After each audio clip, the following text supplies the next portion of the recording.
There's a good question here. So is Jeffersonian democracy similar to Jacksonian democracy? And then I just lost it, in that it focused on the power of the common man and not an elite group. I think that's absolutely right. That a lot of the ideas that we associate with Jackson really begin with Jefferson. And, and, and Jefferson was Andrew Jackson's political hero. He loved that he had a connection to the revolution.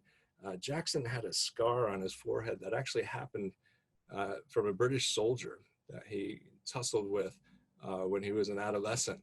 And he was really proud of that scar. And I always tell my students to do this in pencil, because we don't want to deface American currency. But if you want to, be historically correct, give Jackson his little scar on the $20 bill instead of the airbrush Jackson that we have. So I think it's useful to kind of look at the connections between them. Great question. Frederick Ickens asks, any insight into why Jefferson freed his children and Sally Hemings and not all slaves? So this, I think that our best guess on this is, first of all, that's true. That Jefferson, he did free the children that he had with Sally Hemings. And so, it's a small number of people compared to the number of people that Washington freed. And I think Zara Anna Hansen's going to talk more about that tomorrow. But I think the main insight that we have into this is that it might be like the little bit of conscience that he had about this whole situation and this relationship. So it's a really, really good question. Is there a primary source that we can use on Washington's response to the Compromise of 1790? I just lost the question. There we go.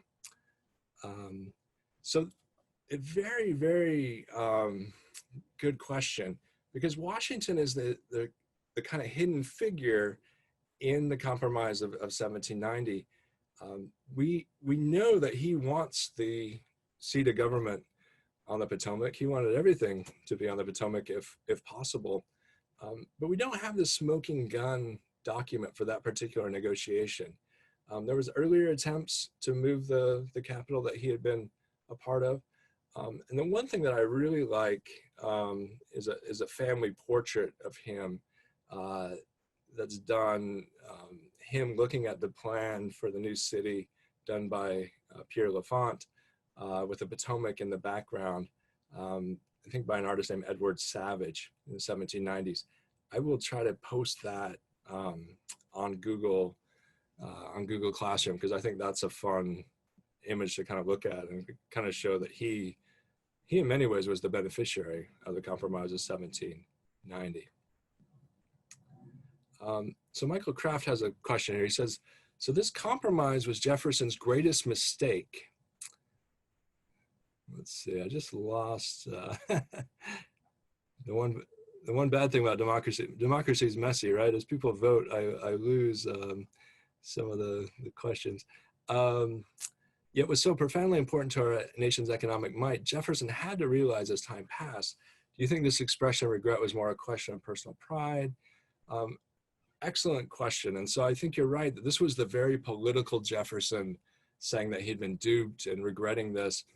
And I think one of the key insights to his presidency, along with those different things that I listed, is that Jefferson was very pragmatic. He kept a lot of Hamilton's ideas.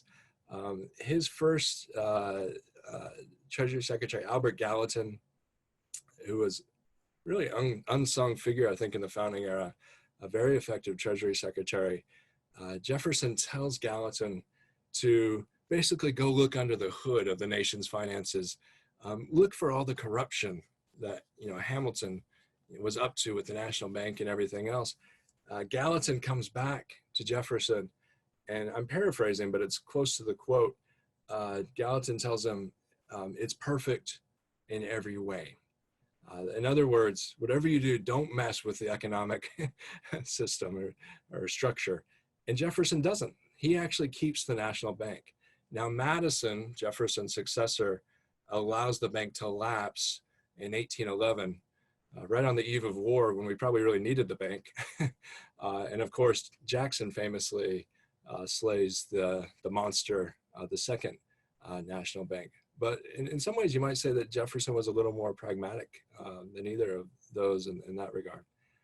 Can you speak to Jefferson's role as Adams's vice president? That's a good question. And so the office of the vice president did almost nothing. I mean, it had a very, very limited role in the founding era.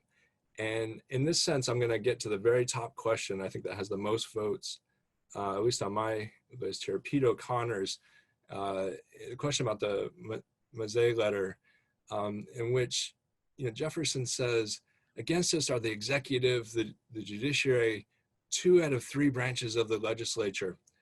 And this is a great question. What does he mean, 3 branches of the legislature? The Senate, the House.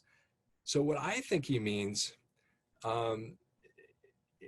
is that I think he might be speculating at this point, possibly about the vice presidency. I don't know if that's right, but it would fit with the thinking of the vice president at the time, that people really thought of it as part of the legislative branch.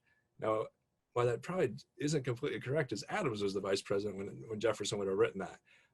But when Jefferson is the vice president, their most important role was really being able to have some kind of influence in the Senate. And there's really nothing particularly notable that Jefferson did in terms of government policy in those years. Great question. We'll do a few more and then we'll take a break, and then we'll try to come back and get some of these together. Patricia Garza, one of my old friends in Humanities, Texas, says, do you agree with the movement of the seat of government to Washington, D.C.? I feel like it would be more centralized with an easier reach of the southern states than New York. So it sounds like you do agree with it. And in fact, this is kind of a fun fact. The area around Mount Vernon is actually the exact middle, or was the exact middle at the time, of the Eastern Seaboard. And so it was definitely the South, and it was considered Southern, but it was more central than New York.